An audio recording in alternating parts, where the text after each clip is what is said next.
ancient three-eyed predator was unlike any living animal.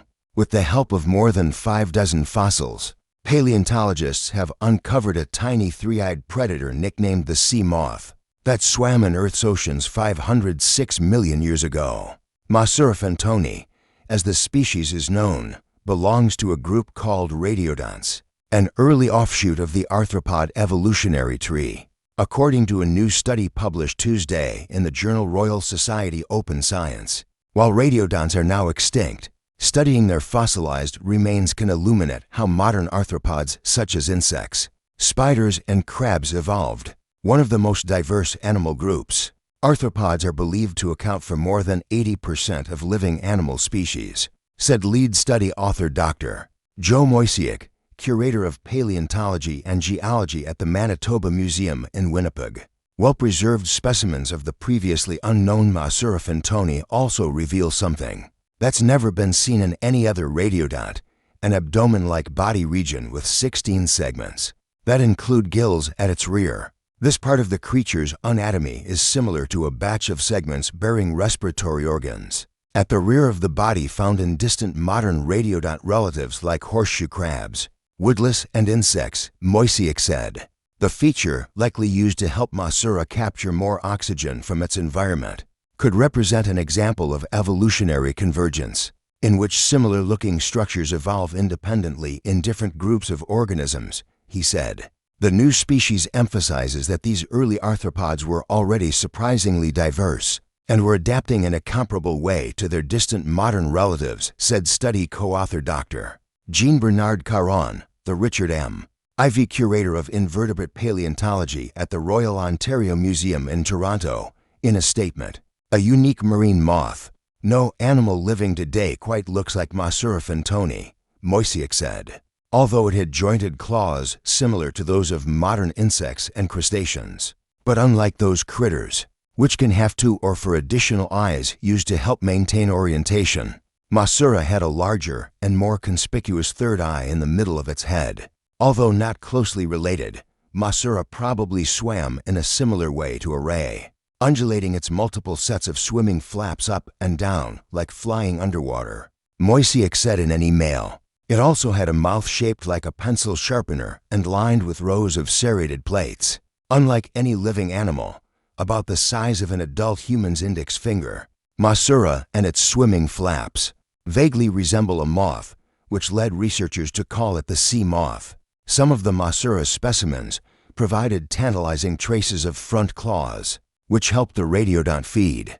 Caron used a miniature jackhammer to remove rock overlying the head of a specimen and found a perfect outstretched spiny claw tucked beneath, Moysiuk said. Unlike many of its relatives which have claws lined with a meshwork of spines for capturing prey, Mosura has long, smooth-sided, finger-like spines that are forked at their tips, Moysiuk said. It's a bit of a puzzle how exactly it was using these to capture prey, but we think it might have seized smaller animals with the tips of the spines and passed them towards the mouth. While there is no direct evidence of what Mosura ate, we know it lived alongside animals like acorn worms, bristle worms, and small crustacean-like arthropods that the radiodont could have preyed on. In turn, Mosura may have been prey for other larger radiodonts, such as the shrimp-like Anomalocaris canadensis or the gargantuan jellyfish Burgosomedusa phasmiformis. This showcases there are yet more examples of these animals, specifically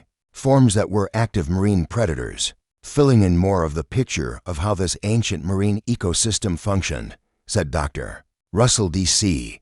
Bicknell, a postdoctoral researcher in the American Museum of Natural History's Division of Paleontology. Bicknell was not involved in the new study, but previously authored research on Anomalocaris canadensis. Mosura's unexpected trunk region challenges how researchers understand radiodont body evolution and how members of the group shifted from having worm-like bodies, said Rudy Lariciabro, an invertebrate paleontologist at the Harvard Museum of Comparative Zoology, who was also not involved with the new research. It may offer a rare glimpse into developmental processes, particularly in early members of the group, before evolutionary shifts led to the more consistent body organization seen in most known species, Lariciabro said in an email.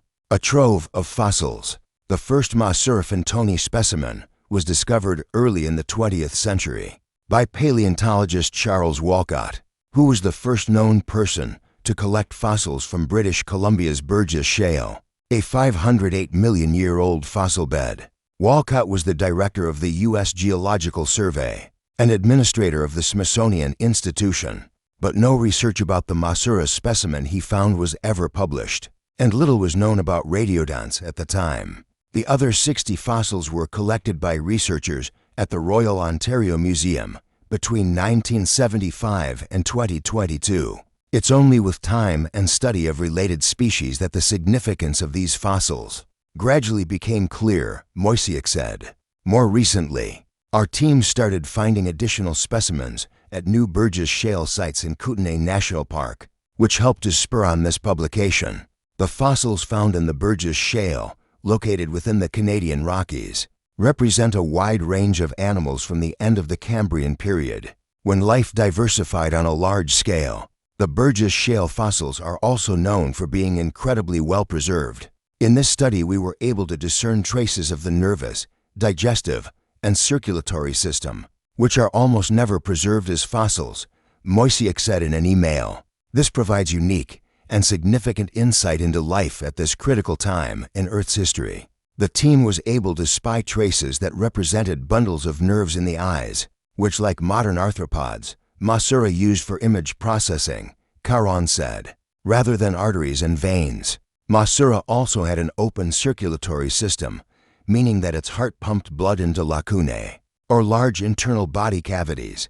The cavities were preserved as reflective patches within the body. The discovery of numerous complete tiny radiodont specimens is remarkable, Larisiabril said.